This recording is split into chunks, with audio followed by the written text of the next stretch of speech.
مختلف فی ہے، احوت یہ ہے کہ نہ دیا جائے، پورا کارٹون کو دیکھتے ہوئے یعنی بوسے سے بھی اگر گریز کر لیا جائے تو کسی کو کوئی اور شائبہ نہ ہو تو یہ بھی بہتر ہے. لیکن خیر بوسے کے بارے علماء قائل ہیں، اس پر دلائل بھی موجود ہیں، لیکن قبروں کے سامنے یوں ہی کھڑے ہو جانا اور کھڑے ہو کر کے یوں سر جھکانا یہ جائز نہیں. حضرت مجدد کی تعلیم کیا تھی؟ یہی بات کہی تھی اکبر نے کہ سجدہ نہیں کرتے تو ساری جھکا دی. آپ نے فرمایا نہیں جھکاؤں گا. پھر اس نے آپ کو دربار میں بلوایا، سازش کی، دروازہ چھوٹا رکھا کہ حضرت مجدد الفسانی جب داخل ہوں گے تو سر جھکا کے تو گزریں گے تو کہوں گا لو سر جھکا ہی لیا، لیکن جن کے سر کو اللہ بلند کرے کون جھکا سکتا ہے. حضرت مجدد جب دروازے پہ پہنچے تو سمجھ گئے کہ یہ میرے لیے ایک جال بنا گیا ہے کہ جھکوں گا تو گزروں گا. آپ نے پہلے اپنی ٹانگیں داخل کی. تو اقبال خراج پیش کرتا ہے، حاضر ہوا میں شیخ مجدد کی لحد پر، وہ خاک کے زیر فلک مطلع انوار، گردن نہ جھکی جس کی جہانگیر کے آگے، جس کے نفس گرم سے ہے گرمی احرار، وہ ہند میں سرمایہ ملت کا نگہبان، اللہ نے بر وقت کیا جس کو خبردار. اس لیے کسی کو اپنے سامنے جھکانا یا کوئی میرے لیے کھڑا ہو، حضور نے یہ بھی فرمایا کہ جو شخص یہ ارادہ رکھے کہ میرے لیے لوگ کھڑے ہوں اپنا ٹھکانہ جہنم میں تلاش کرے. آج خود اگر کوئی کھڑا ہو جائے تو یہ اس کی مرضی. اور حضرت سعد آئے، حضور نے فرمایا قوموا الی سیدکم، یہ تمہارا سردار آیا، اس کا اٹھ کے استقبال کرو. لیکن اگر کوئی خود چاہے کہ میرے لیے کھڑے ہوں تو اس کے لیے یہ وعید فرمائی.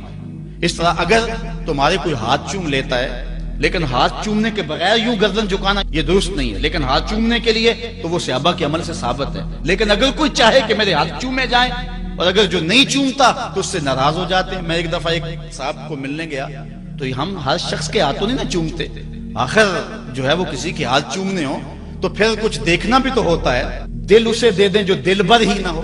تو ہم تو کسی کے ہاتھ چومتے ہیں نا، ہم وہ ہاتھ چومتے ہیں، وہ پاؤں چومتے ہیں جو راہ حق کے مسافر ہوتے ہیں.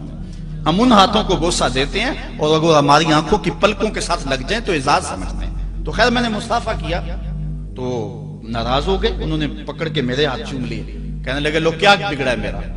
میں نے کہا کہ ٹھیک ہے تمہارا کچھ نہیں بگڑا لیکن میرا بھی کیا بگڑا اگر نہیں چومے تو یہ عجیب سی کہانی ہے. ناراض ہو جاتے ہیں. ایک بت خانے بنے ہوئے ہیں، لوگ آئے ہمیں خدا ملاؤ، تم نے اپنی پوجا شروع کروا دی. لوگ آئے کہ خدا کا نام جپا جائے اور تم صرف اپنی ہی خوشامد چاہتے ہو، ہر وقت تمہارا ہی ذکر ہو. میں کتنے آراس کو جانتا ہوں جہاں اللہ رسول کا ذکر نہیں ہوتا، پیر کا ہی ذکر ہوتا ہے، کرامتیں بیان ہوتی ہیں. اور پھر آج کل جھوٹی کرامتوں کا ایک کاروبار چلا ہوا ہے. عجیب رنگ ڈھنگ ہے، عجیب بات ہے.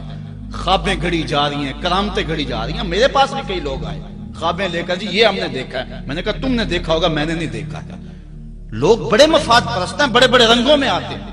ایک بندہ میرے پاس ایک دفعہ آیا کہ جی میرے پاس 12 موئے مبارک ہے، میں 2 آپ کو دینا چاہتا ہوں. میں نے کہا تو لوٹ سیل لگائی ہوئی ہے، موئے مبارک کوئی تماشا ہے؟ جہاں سے مرضی کو بال اٹھا کے کہہ دیتا ہے یہ حضور کا موئے مبارک ہے، یہ کوئی تماشا ہے؟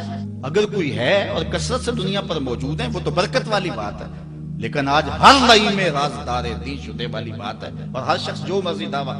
ایک بندے نے ایک دن مجھے رات کو فون کیا، جناب کہاں ہے؟ میں نے کہا گھر میں ہوں. کہنے ذرا باہر نکل کے دیکھو. میں نے کہا کیا ہے؟ کہا جی آسمان کی طرف دیکھو. میں نے کہا ہوا کیا ہے؟ کہنے لگا چاند کے اندر حضور کی تصویر ہے. میں نے کہا تو پاگل ہے، لوگوں نے زندگیاں گزار دی اور زیارت نہ ہوئی اور تو جو ہے لوٹ سے لگا دی ہوئی ہے کہ چاند کے اندر تصویر لگا دی. میں نے کہا کمال ہے، بات کرنے والی ہے تیری.